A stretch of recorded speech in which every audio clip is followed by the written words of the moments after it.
Coucou tout le monde, j'espère que vous allez bien et que vous passez une très bonne journée. Bienvenue dans cette nouvelle vidéo où je vais te parler de comment utiliser le plus facilement possible et le plus simplement possible la fonctionnalité calendrier sur Notion. Si tu ne connais pas Notion, ça va te révolutionner la vie, tu vas voir, c'est une application également logicielle disponible sur tous les ordinateurs et surtout téléphones qui permet de s'organiser au quotidien grâce à des listes embriquées dans des sous-listes et des plans de travail qui te serviront à t'organiser au quotidien. Donc dans cette vidéo, je vais te montrer étape par étape comment bien utiliser le calendrier Notion lorsque l'on est débutant. C'est vrai qu'au départ, lorsque vous téléchargez Notion, vous arrivez, c'est un plan de travail complètement vide et c'est un peu compliqué de s'y retrouver et de savoir quoi faire. Donc je vais prendre mon Mac, je vous fais un partage écran, on va cliquer sur Add a Page. Hop, du coup là on est sur une page vide, donc moi je vais l'appeler Agenda. Hop, on saute une ligne et dans Notion, pour faire apparaître les propriétés, il suffit de mettre le signe slash. Donc slash, et là vous voyez que vous avez toute une liste déroulante qui apparaît. Si vous êtes vraiment débutant et que vous souhaitez juste savoir comment vous organiser avec Notion et pas rentrer dans les détails comme je le fais là dans cette vidéo, j'ai une vidéo, je vous la mets juste ici ou juste ici, qui explique pas à pas comment s'organiser lorsque l'on est débutant sur Notion et qu'on vient de le télécharger. Page calendar. Comme vous pouvez le constater, soit il nous propose calendar database inline, soit calendar database full page. La différence, c'est hyper simple, c'est qu'en gros le inline, c'est juste un calendrier qui va s'insérer dans votre page et vous pourrez écrire en dessous autre chose. Vous pourrez rajouter une image sur cette page, vous pourrez rajouter des blocs de texte, tout ça. Si vous choisissez le calendrier database full page, c'est la page qui se transforme carrément en page calendrier. Donc vous ne pouvez rien ajouter de plus sur cette page. On clique nous sur le calendrier database full page parce que on n'a pas forcément envie de mettre autre chose. Donc voilà, ça vous remodifie toute votre page. Je réécris agenda. Et donc là on est sur novembre 2021. Comme vous pouvez le constater, mon calendrier commence à Monday, donc lundi. Vous, normalement, si vous venez de télécharger Notion, il doit commencer sûrement à Sunday, à dimanche, comme il est configuré pour les Américains. Pour changer cela, il suffit que vous alliez dans Setting Members, vous allez dans Language et région. Et là vous cliquez Start Week on Monday. Commencer la semaine le lundi. D'ailleurs merci beaucoup à une abonnée qui me l'a dit en commentaire, je savais pas du tout. Et c'est hyper pratique. Donc maintenant que vous avez votre semaine qui est nickel, du lundi au dimanche. En fait vous pouvez constater que le week-end c'est des cases un petit peu plus grisées, donc c'est vraiment très bien visuellement, on comprend tout de suite. Donc le calendrier c'est très simple, il vous suffit pour ajouter des événements de passer votre souris sur les cases. Vous voyez quand je passe ma souris, un petit plus apparaît et c'est écrit Add an item. Donc si je clique dessus, par exemple j'ai envie de rajouter quelque chose le vendredi 5 novembre, vous avez en fait une fenêtre qui apparaît. Donc cette fenêtre est constituée d'un titre,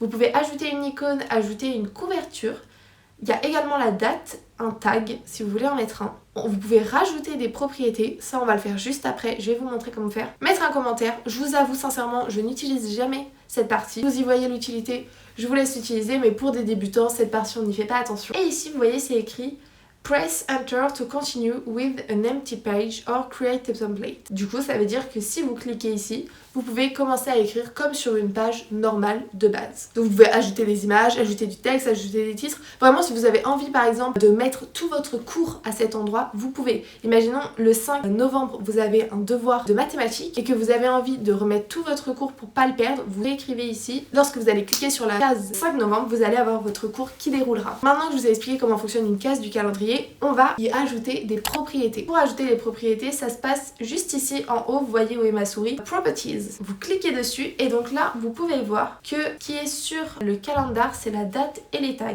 Donc ça, c'est intéressant, on va le laisser, mais on va ajouter une propriété. Et on va ajouter le propriété type, on va le changer en select et on va le renommer parce que là, on reclique dessus et on va écrire fait d'interrogation.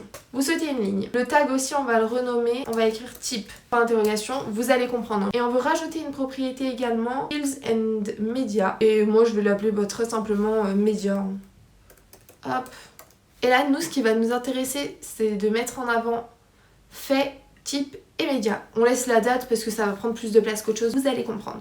On sort de cette fenêtre pour vous montrer, je vais retourner dans ma case 5 novembre. Là vous voyez sur le côté, vous avez la date, vous avez le fait, le type et le média. Comme vous pouvez constater, c'est pas le même symbole à chaque fois à côté. Le fait c'est une sélection, donc vous pouvez choisir qu'un seul des éléments. Le type c'est une multisélection, vous pouvez en choisir plusieurs. Et le média, c'est un petit trombone, c'est pour dire que vous pouvez rattacher des fichiers. Donc là, comme c'est la première fois que vous utilisez votre calendrier, c'est à vous de créer vos propriétés en fait. Et ensuite quand elles seront créées, vous aurez juste à les sélectionner. C'est juste la première fois, vous faites ça et après cette étape, elle n'apparaît plus. On va faire un exemple. Là, je vais écrire devoir de mathématiques. Donc dans fait, en gros c'est est-ce que je l'ai fait ou est-ce que je l'ai pas fait encore. Pour savoir où me situer, vous allez aller dans empty et là moi je vais écrire fait, sauter une ligne. Vous voyez, ça vous crée une option ou commencer pour d'exclamation ou une dernière, moi je dirais même à faire. Donc au niveau des codes couleurs, moi je trouve que le fait c'est mieux de le mettre en vert, comme ça c'est fait, c'est bon. Le commencer c'est mieux de le mettre en yellow, en jaune n'importe. Et le à faire du coup en orange, en mode c'est hyper important.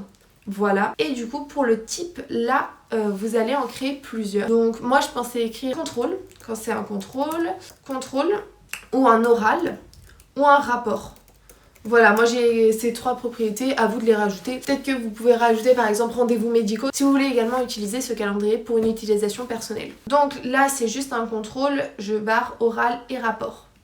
Et le média, donc si vous cliquez, vous voyez que vous pouvez choisir un fichier et ajouter une image ou un PDF aussi. Donc, par exemple, si vous avez une feuille de méthodologie qu'on vous a donnée imprimée, il suffit que vous la preniez en photo et vous pouvez ajouter le média pour vous aider lors de votre devoir. Donc voilà, c'est tout pour moi. Je voulais vraiment vous faire une petite vidéo pour vous montrer la façon la plus simple d'utiliser le calendrier parce qu'au départ, on n'est pas du tout au courant de toutes ses propriétés. J'espère que la vidéo t'a plu. En tout cas, si ça t'intéresse, je te laisse venir me suivre sur mon Instagram où j'y raconte un petit peu plus ma vie et également, si tu aimes bien tout ce qui est écrit, je te laisse me suivre sur mon blog que je mettrai également juste ici et tous les liens sont dans la barre d'infos. N'hésite pas à me mettre dans les commentaires si tu veux une autre vidéo sur Notion ou si tu as des questions par rapport à l'application, je me ferai une joie de t'y répondre. Et passe une très bonne journée, crois en tes rêves.